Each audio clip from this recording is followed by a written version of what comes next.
Bhante Subhuti. This is the third interview that we've done.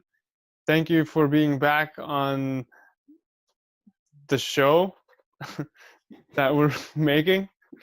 Thank you for doing this interview. You're welcome. It's my pleasure. It's actually really nice to document some of what I've been doing here in Hawaii, and or for my whole life actually, or my whole life as a monk. Yeah. So last time we talked a bit about money, about going on alms. Yeah. So, do you think that handling money is sinful? Do you think it's wrong?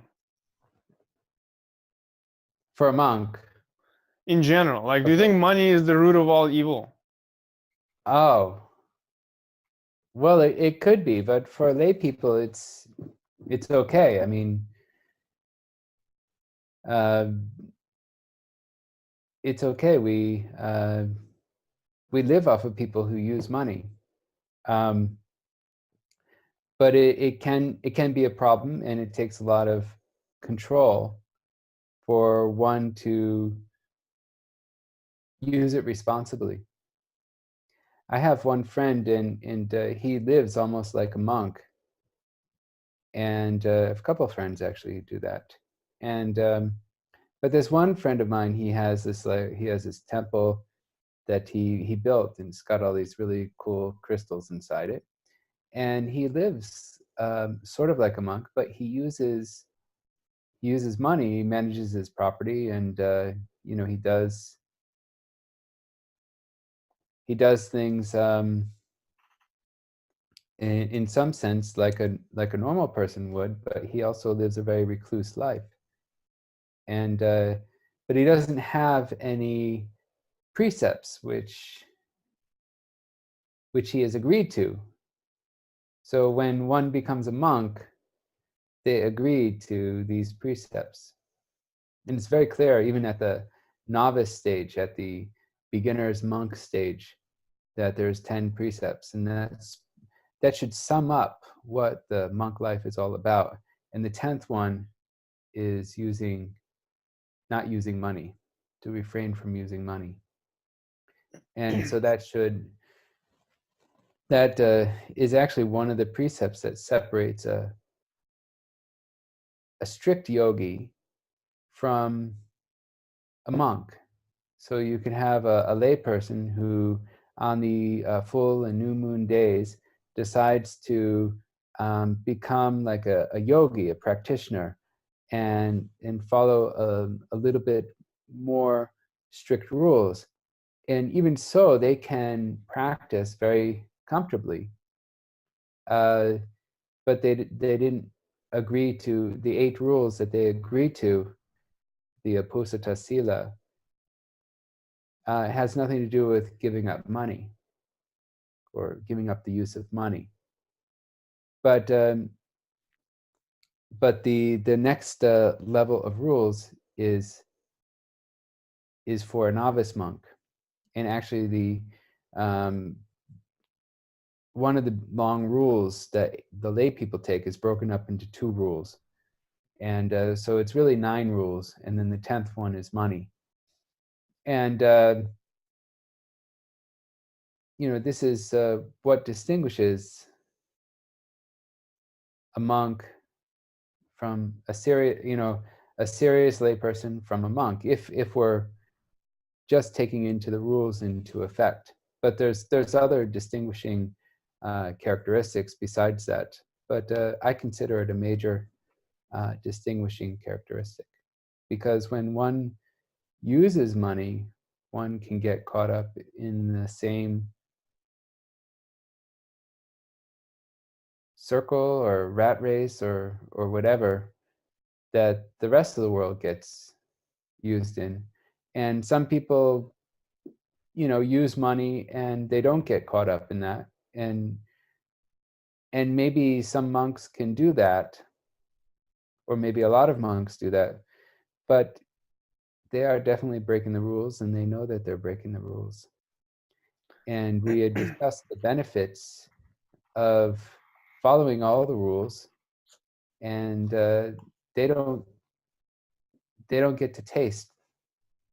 They don't get to taste that life that I've explained in the So past 2 weeks.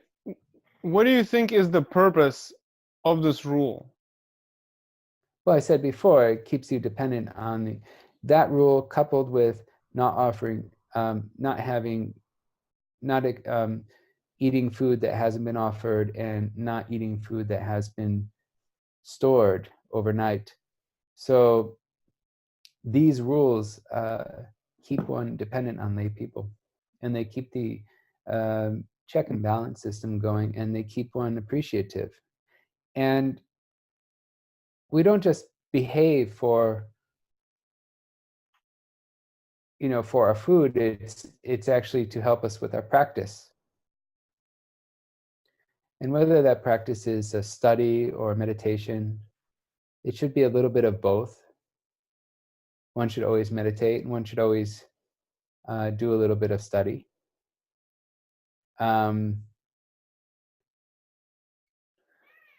So whatever the focus is, so some people tend to be meditation monks, and some people tend to be pariyatti monks or study monks, scholar monks. They should still incorporate. If you're a meditation monk, you should still do some study, and if you're a scholar monk, you should still do some meditation. In either case, by not using money and by behaving, you have less things to do. You have less things to do and more time to focus on your goal. Do you think that the rules for the monks of not using money are more like a reiteration of unspoken expectations of what it means to wear the title or accept the lifestyle that you're portraying as a monk in society? Yeah, absolutely.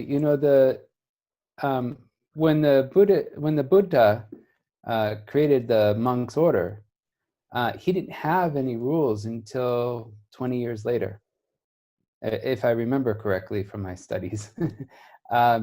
During the first 20 years, there were no rules, and the monks just behaved and fit that way. So they didn't use money. Nobody used money. None of the monks at that first 20 years would use money. I'm not sure. I don't think so.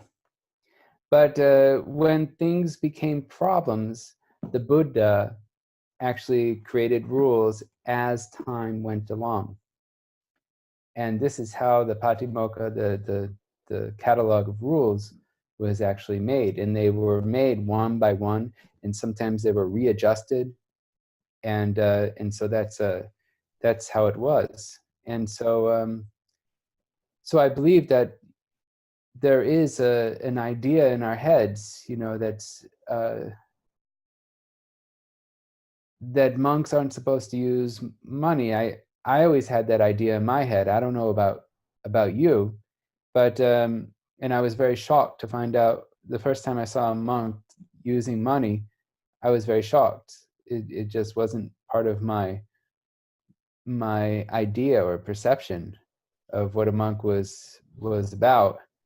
And unfortunately, it's when every monk accepts money, he's teaching the lay people the wrong type of Vinaya Dhamma. He's teaching them the wrong things that should be done and the wrong ways. So they're redefining what a monk is. Yeah, but but we teach through our actions, and especially in our interactions. So we teach by our actions, but also in our interactions with the lay people. And the whole dynamic changes. You can be an independent monk. You can teach, and you can be a lecturer who still gets donations. It's very rare for monks to charge for their Dhamma talks, but you become sort of a lecturer. That becomes your career. And then you start having credit cards, you start driving, and you can do you can do a lot of things, and you start having bank accounts, and it you could end up retiring as a monk. You could have, I mean, there's a lot of different things that can happen once you have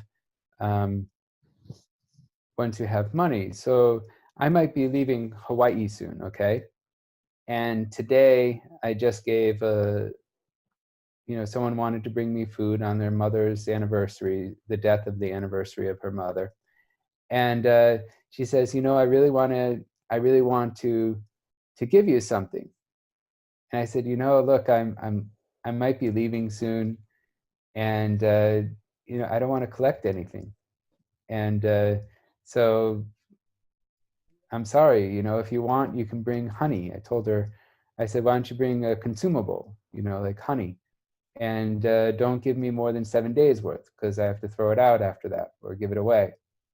And so and then I told her, I said, you can make an afternoon drink. You can bring that too. And but I don't want to collect anything, and just have that as your way of making merit. And I told them, that you can have, if I used money, I guess it wouldn't matter, if I was leaving. I just have a bank account, or I just have bills in my wallet or something like that, and you could travel with it very easily.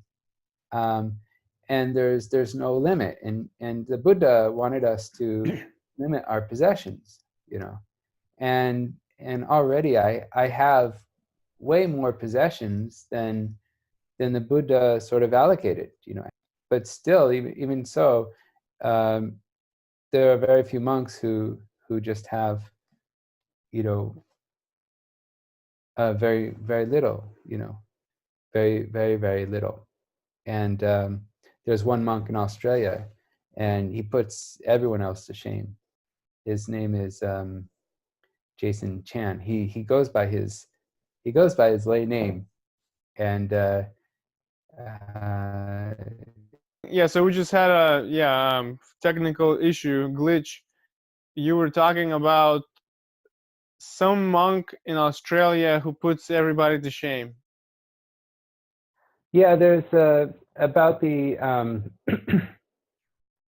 about the possessions. There's one monk. His name is Jason Chan, and he goes by his lay name. But he's he's a walking monk, and he has nothing. And I mean, he really trusts. He's walked up and down the coast of Australia, the east coast of Australia. I don't know how many times, and he doesn't even have a water bottle, and he just relies on people giving him water, and of course food, and he's always eaten every day. And he's actually from my monastery in Sri Lanka, and he lives in the forest without a mosquito net. He'll just go in the middle of the forest and just live there.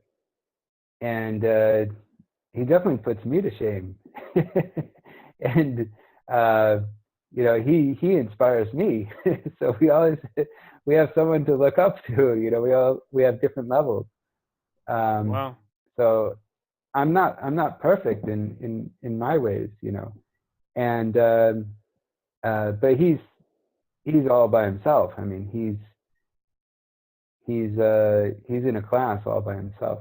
I actually went and I remember I went and stayed with him a couple nights without a mosquito net, and we're just sleeping in the forest without a mosquito net in Sri Lanka. And he does this every day, and he just keeps walking around the monastery. It's 6,000 acres at this monastery, and so you could actually take a week walking around it. It's a whole mountain, couple sides of the mountain, and he walks around the mountain.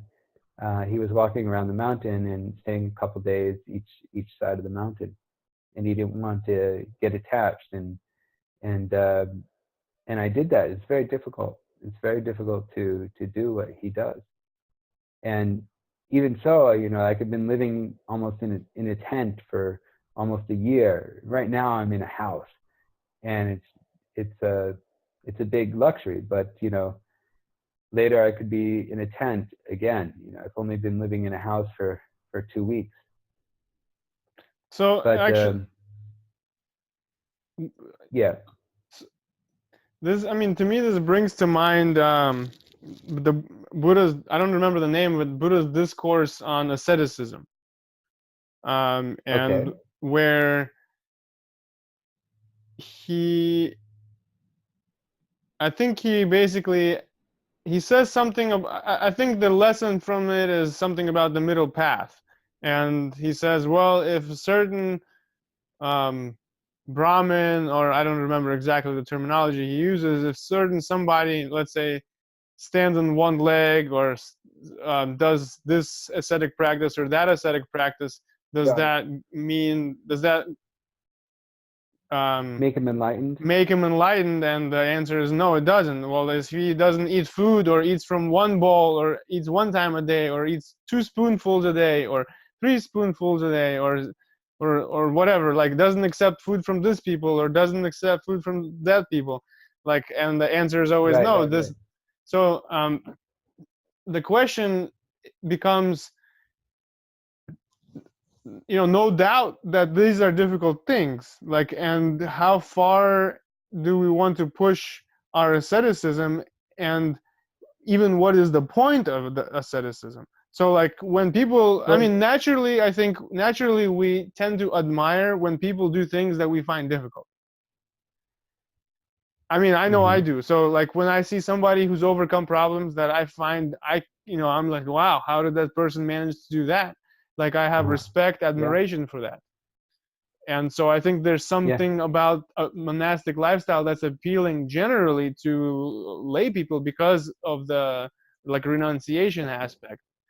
Um, Right. but the example that you bring up of somebody who takes it up a notch, then I'm thinking, well, okay, what's the point, and where do you draw the line? Because you can always go more extreme, you can get more ascetic, and then you can also move. The Buddha was invited to certain palace here and there. Sometimes he would accept, sometimes he would reject the invitations. Like, can you talk a little bit about that?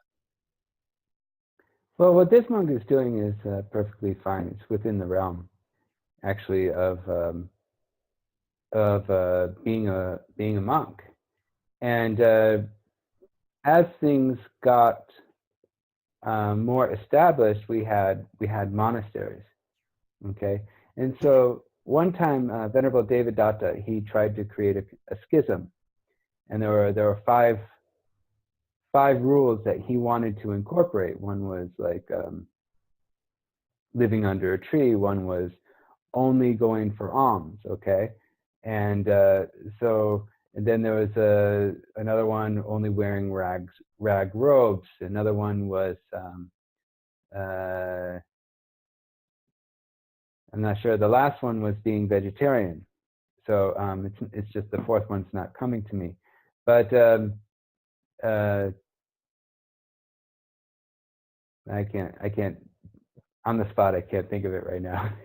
But there's one that's missing. But basically, he wanted everyone to become a serious ascetic. Okay, and and the Buddha said, if you want to follow these practices, you can, but it's not required. So the only thing that was different was vegetarianism. So if you have seen, heard, or suspected that the meat was killed for you, then you should ask or you should refuse. If you suspect, you need to ask, and if you know, you just refuse, flat out refuse. So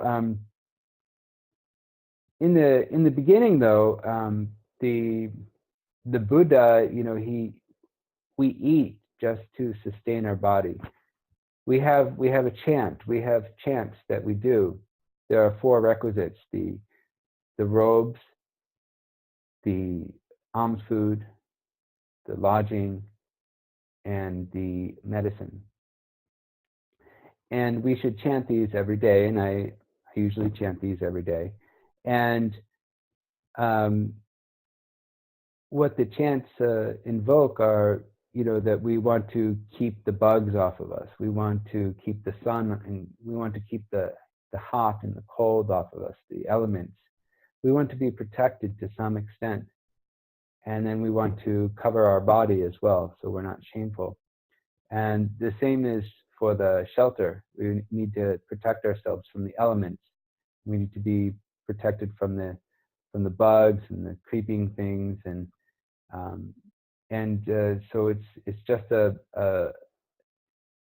in the chant, we the same as for food. We want to have just enough nourishment. We don't want to become fat and intoxicated.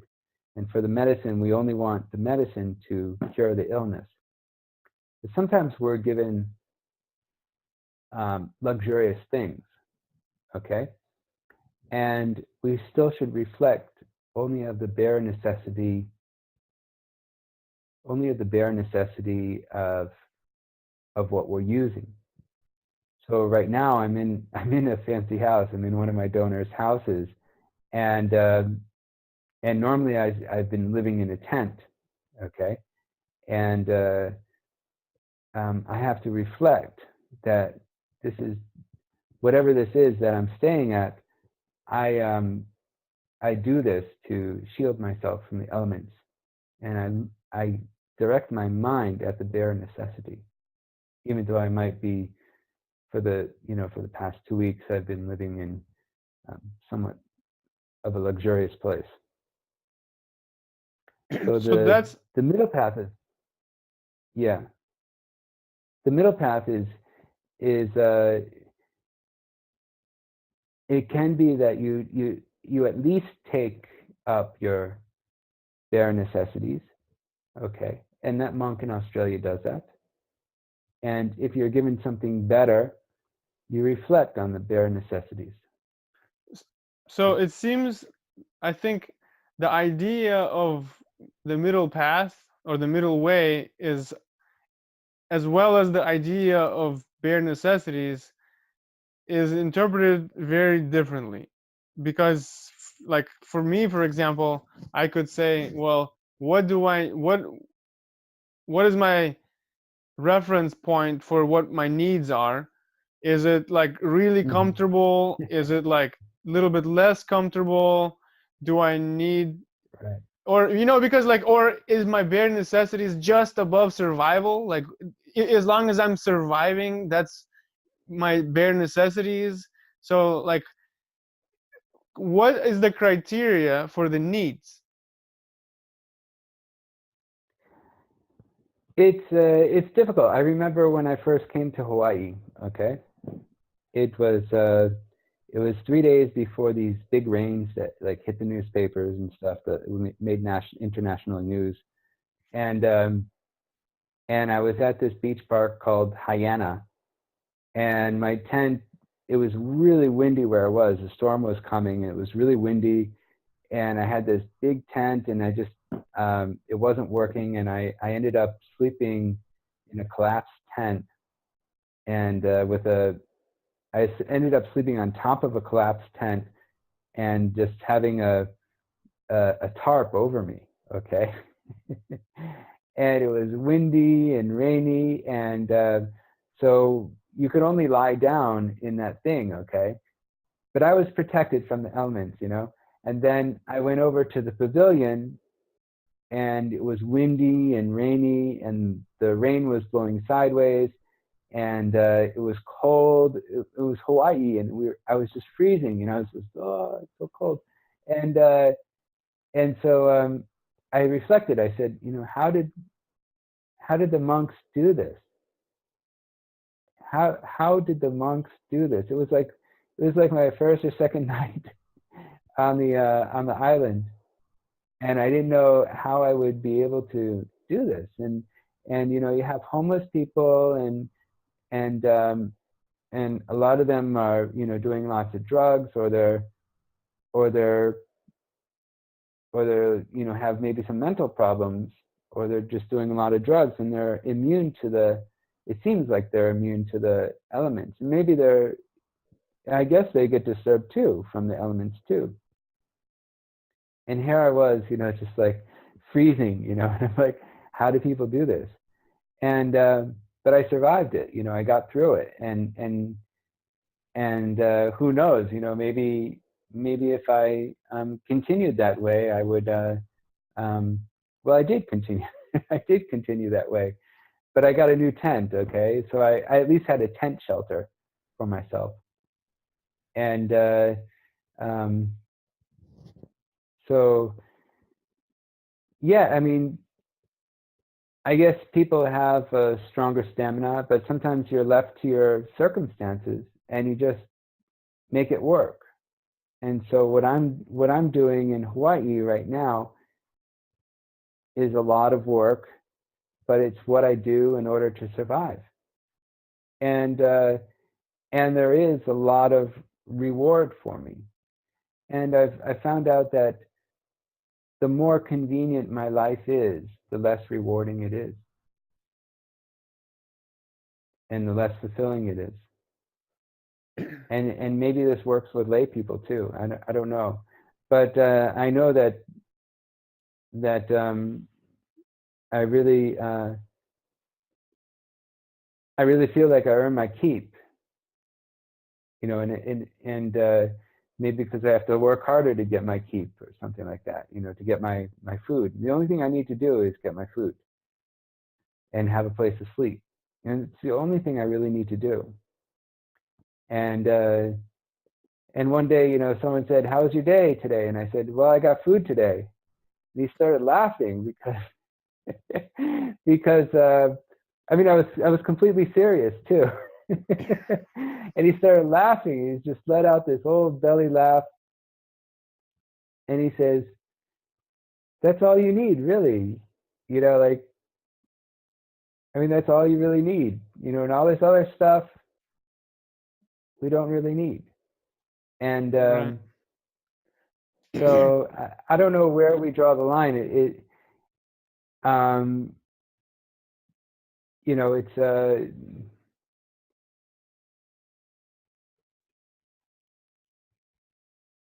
I guess it comes from taking risks and trying to put yourself on a lower level. And I could put myself further down the ascetic path until I match the that Australian monk.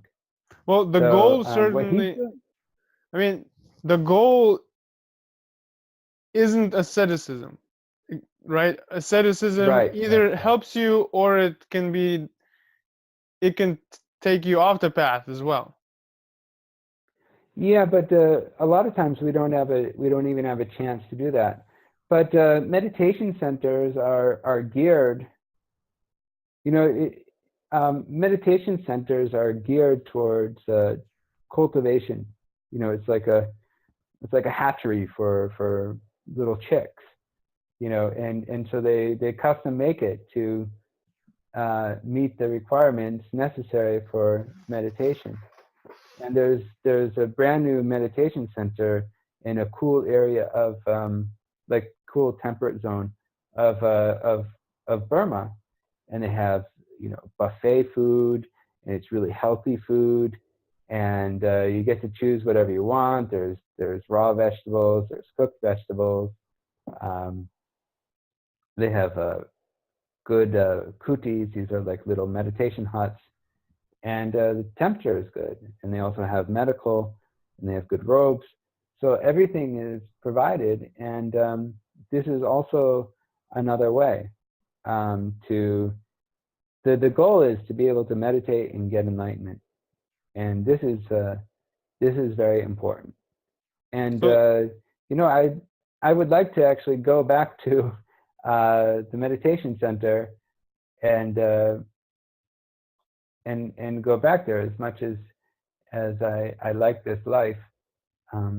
a part of me wants to go back to the meditation center because it takes a lot of time to simply get my food. Like I said, he said, "How was your day?" And I said, "Well, I got my food." And sometimes it takes a long time. And we've discussed a little bit about that in the first interview about how food can take a lot of time. But when I'm doing that, I'm practicing loving kindness. We should make a practice out of it.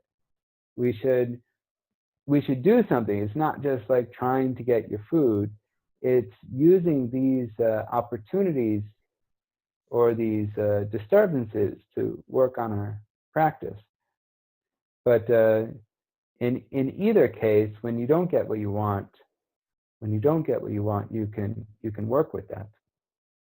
And so it is very beneficial. And for me, I don't get a chance to teach when I usually live in Sri Lanka or Myanmar, and I'm in these big industrial, these commercialized monasteries. They have like over 100 monks there.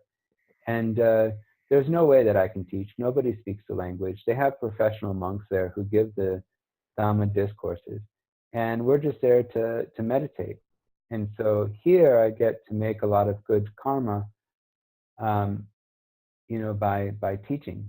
It's a very rare opportunity for me.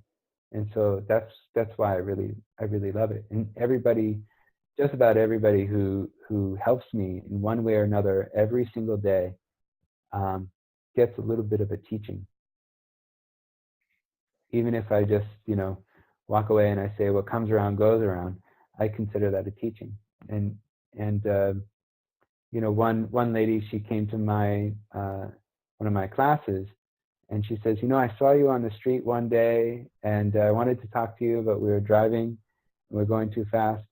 And then I saw you another time, and then she said that she saw a little poster for the talk, and then she says, I have to go, and so then she came to the teaching, and she learned a real lot. And then at the very end, they her and her husband pulled out some money. They're like, we want to make a donation. I'm like, no, can't make one.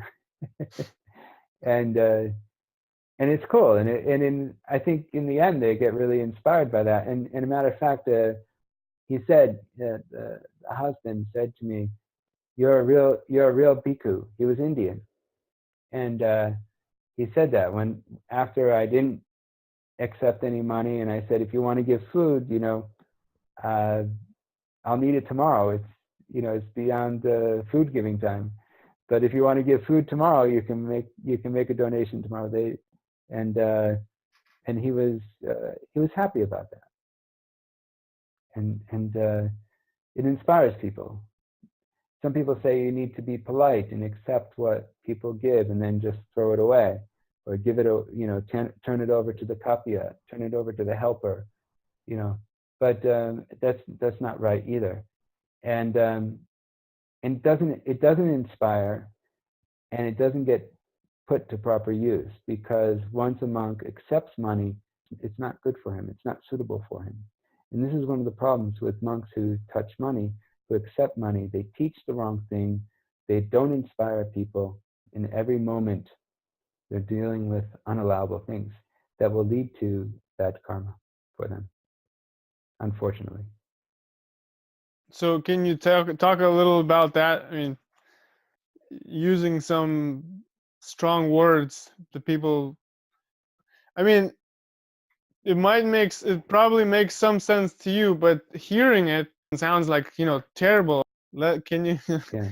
elaborate a little bit? I mean, I understand from the perspective of social designations and disrespecting a title, which is supposed to be like a holy title, and then you're kind of creating like certain reverberations in society where a monk becomes something other than what it was supposed to be, or something like that. But what about like personally creating harm to oneself? Like, what are you thinking? Well, there's a set of rules. There's a class of rules called Nisagya Pachitya. Okay. And anything that is Nisagya Pachitya means that it needs to be relinquished and confessed, and it's an unallowable item. Okay, and if we have respect for the Buddha, and monks should have super high respect for the Buddha, right? Of We course. should follow the rules of the house. Okay, and it's very clear that that if you die with offenses, okay, there's a Pali phrase, okay, that says that if you die with offenses, you'll go to the hell realm or the animal realm, and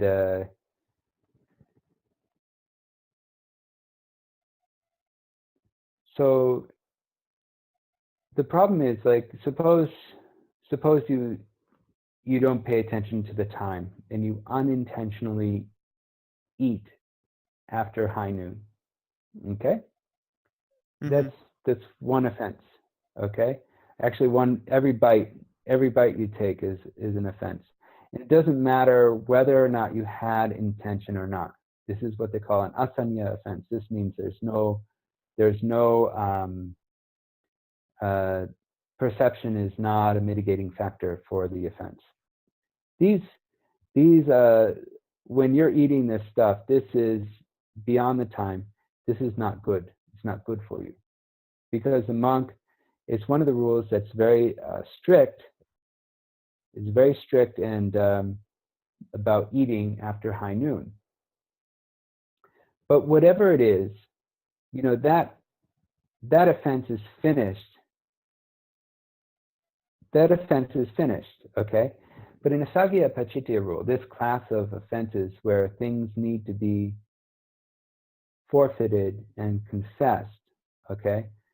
This offense is still creating problems. Just like every bite of eating food will not be good for you, okay? It's breaking an offense. It has bad negative karma, okay?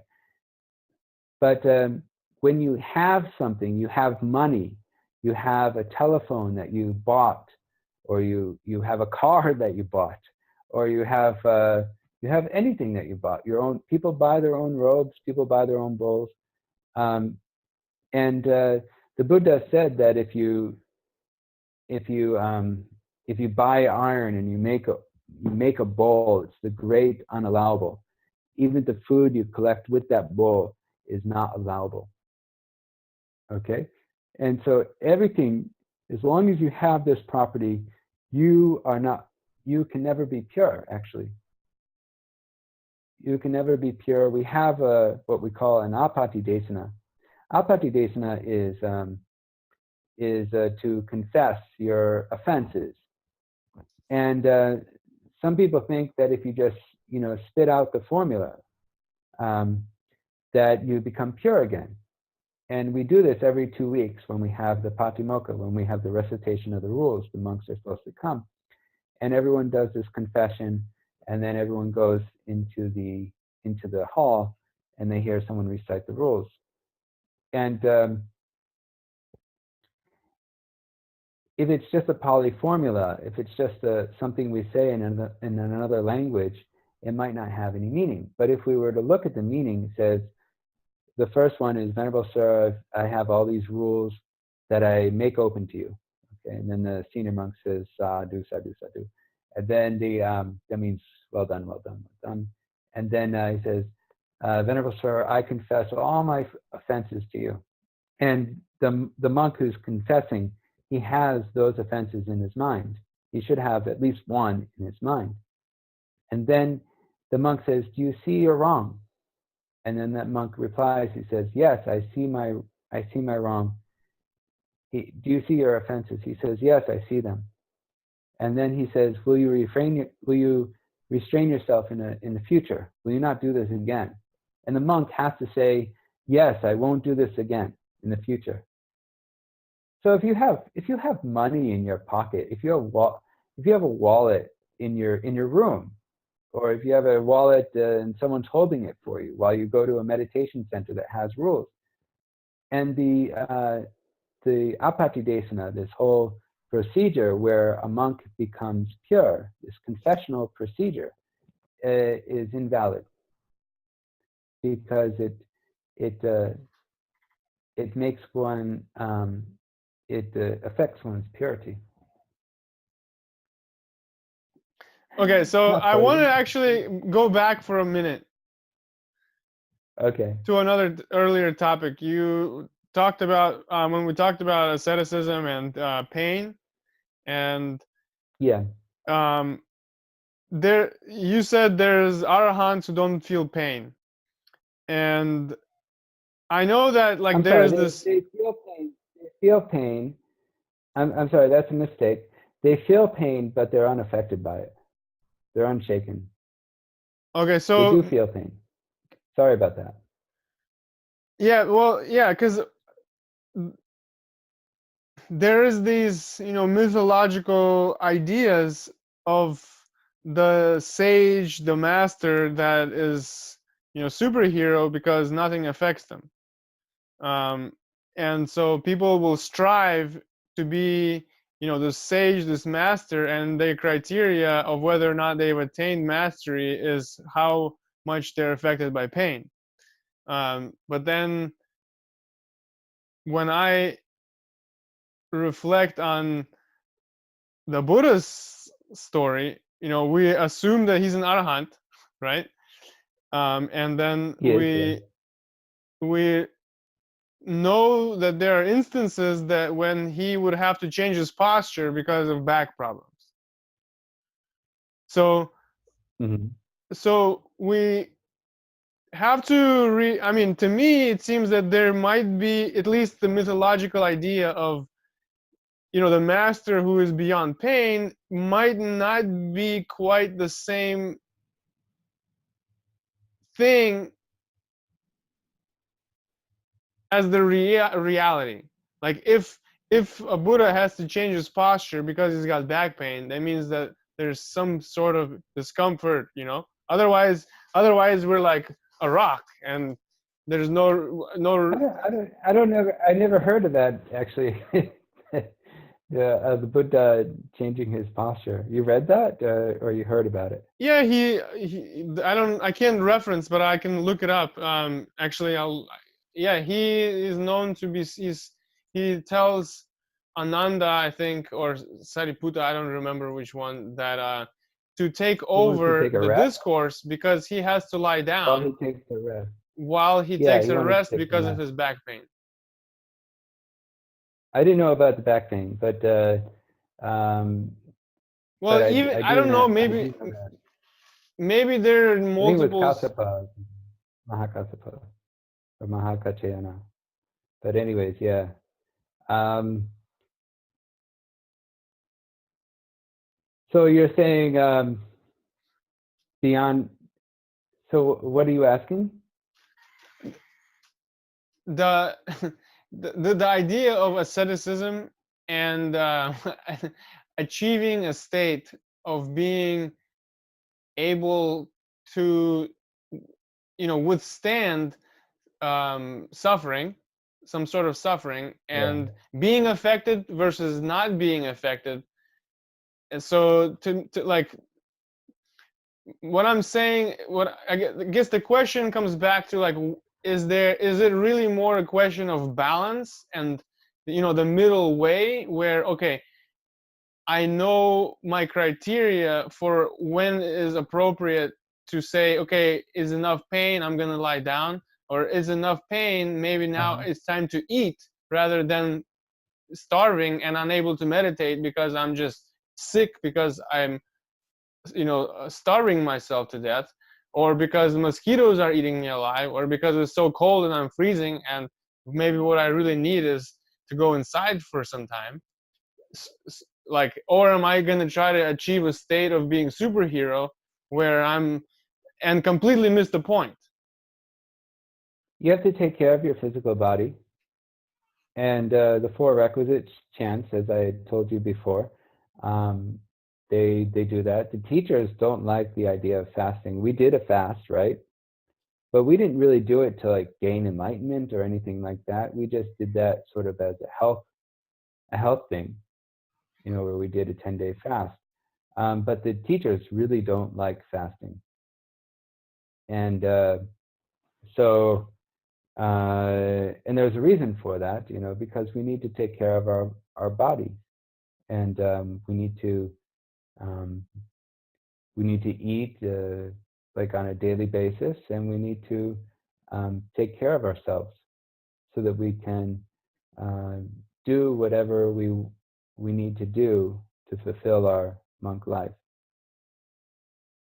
So I mean, many people would think that no, you're fasting all the time, for example. yeah, they call it intermittent fasting. You eat one meal a day. And Yeah. yeah, but the main thing is, look at me, okay? I'm chunkier than you, so I have a fuller face than you do.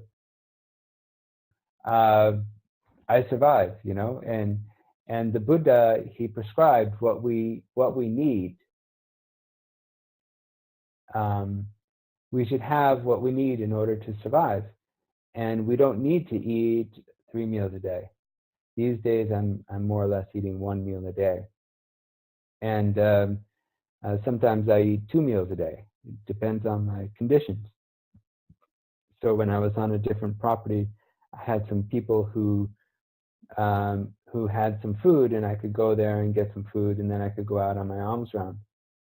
So, but right now I don't have a helper living with me. I'm all by myself. I'm in an empty house that's neither rented nor occupied right now, and so I can live off of 1 meal. I have to. I have no choice. And you know what? When you don't have that choice, or like when you devote yourself to the rules and you don't have that choice, this dissatisfaction doesn't really come into play. It after the time comes where I can't eat anymore, I don't feel hungry. And I hope I don't jinx myself, but there was one time I was in the airport, and I didn't get I was in China for 12 hours of a 12-hour layover, and those 12 hours were during the time that we were supposed to get our food, and it was China, and it was like it was a baby airport in China, and we happened to meet some Westerners who happened to have known about the monastery in England under Ajahn Sumedho. And they said, okay, well, we'll give you some, if we see you later on, we'll give you some food. And between the two, there were 2 monks. There was myself and my friend who was part of the Hawaii trip 3 or 4 years ago. And between the two of us, they gave us some graham crackers and some nuts and some flavored water. And then they came back and they gave us a pint of, about this much worth of fried rice from one of the rice shops there. Okay. And so it was, we were finished with we were running out of time, and that's all we had. And I divided it because when monks divide food, okay, especially when it's scarce, we want to give more to the other person. Okay. So I know that if my friend, he was going to divide the food, he would either just dump it all in my bowl, or he would take just a small portion and give me more. So I divided the food, and I was really careful to do it down the middle. Okay. And even so, I gave him what I perceived was the bigger portion. He got a few grains of rice extra or something like that, because I didn't want the guilt of taking more, and I wanted to be fair. And I know that if he gave it to me, if he divided it, he would give me way more. So I divided it, and we ate the food, and then boom, we weren't hungry anymore. I don't know how it works. I mean, we had like almost nothing, and then we had to split it. between the two of us. And after the time was finished, we weren't hungry. It was satisfying because we didn't have any choices. We had no money, we didn't have any helpers, and that was all the food we had. And we were committed to the rules, and we weren't looking for food anymore because we didn't want to break the rules. And so, if you're committed to the rules, then, and you don't want to break them, then it can, it's not as difficult psychologically as you might think. I don't know. I've been doing it for 18 years, so I don't. It's just part of my life. I've heard people say that discipline gives you freedom. I mean, they've done a lot of the things. Is that if you don't leave if you have a set regimen, a thing that you're following, and you don't give yourself choices. They've done studies on this. There's a TED conference about having choices makes one miserable. Yeah. And they did a study. They did a study where they gave you a choice of pictures, okay, and you got to keep one, okay, and one person and one group, they picked it, they kept it, and that was it, okay. And another group, they said, after 24 hours or after 30 minutes, I forget, after some period of time, you could change your picture. Okay, and a lot of them took a different picture, okay, and then afterwards, like a week later, a month later, or whatever, they said, okay, what's your satisfaction rate? And the people who had no choice were like way more, significantly more happier with their picture or painting, whatever it was, rather than the group that was allowed to exchange it after a certain amount of time. Sounds like we've just discovered the formula for appreciation. Deprive a person of options and they appreciate what they have. Yeah.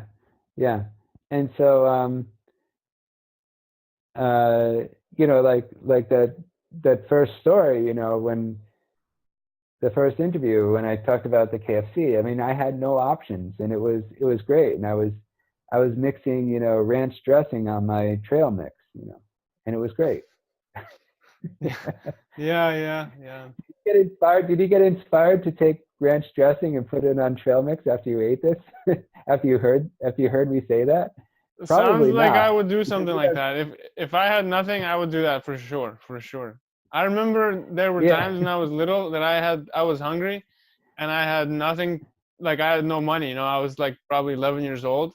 I remember after school programs, I was after school hungry, I had no money, and I was go to this community center, and in the cafeteria you could get as condiments in the condiment section, they would have free crackers that you crumple up into your soup or whatever. And along the crackers, they would also have ketchup, mayo, mustard, whatever. So I would take those crackers and I would put some ketchup on it and make little sandwiches. And then I would mix the mustard with the mayo and whatever. I don't remember. Actually, yeah, ranch. They had some ranch. They had some blue cheese dressing. I like the blue cheese. But you didn't have a choice, right? And right, there was, yeah. And actually, it also reminds me, like one of the least satisfying experiences is going to a restaurant and having a menu that's page after page after page, and there's like 100 choices on every page, and I'm just looking at it, I'm just like, okay, and I just turn. Usually when that happens, I go to the waitress or waiter and I say, and you say, what do you like? What do you like? Can you tell me what to get? Because having choices makes me unable to choose anything. Yeah. And you know what? Sometimes people say, well, what do you want? And I say, I don't want to say anything. because if I say something, I usually feel guilty. Because I want a meal, and people might have in mind that they might be interested in getting me a granola bar, and they're like, "What do you want?" They might be saying, "Pick a granola bar" or something like that, and and I'm thinking meals, and one time this lady was pressing me. She's like, "What do you want? What do you want? What do you want?" And I was at the farmer's market, and I said, "Well, it would be good to have some carbohydrates, with all this fruit and vegetables that I'm eating." It was a farmer's market. So if I could get maybe a small thing of bread from the bread thing, from the bread tent or whatever, that would be good. And before I refused 5 times to say this, and she was pressing me. And then I said, "Yeah, how about some bread?" And I gave a good reason why. And then she's like, "Well, I'm in a rush, and the bread line is always so big because there's always a line at the bread place." And I said, "This is why I don't say what I want." And even when I'm getting a Subway, she says, "Do you want cheese?" She says, "What type of cheese do you want? You have an order for cheese on your sandwich." And I said, whatever cheese you like, and what type do you want? Do you want sauce on it? And I said, if you like sauce, I like sauce. And it works that way, and that lady is, the lady looks out for me now. So she, people come in there and, she's suggesting, maybe get a different sandwich than the usual sandwich to give me a different flavor or something like that. And she's now organizing things to maybe try to make things taste better. And but it's all food. Sometimes I say things, like, "Yeah, sure, you can." If they say, "Do you want this or this or this?" then sometimes I pick. But a lot of the times I don't. I say, what you like is what I like, or something like that. But um, but sometimes for health reasons I might say something. So that's it's good. It's good to not say anything.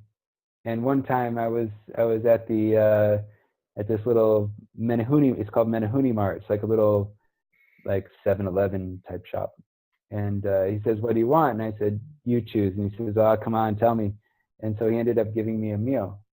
And so that was really good. And it was 13. It listed the calories too. It was 1,300 calories. And that was pretty big meal. So yeah, when you have no choices, and then you become appreciative, because that's what you're going to eat. Well, I'm gonna have to see. That's the challenge of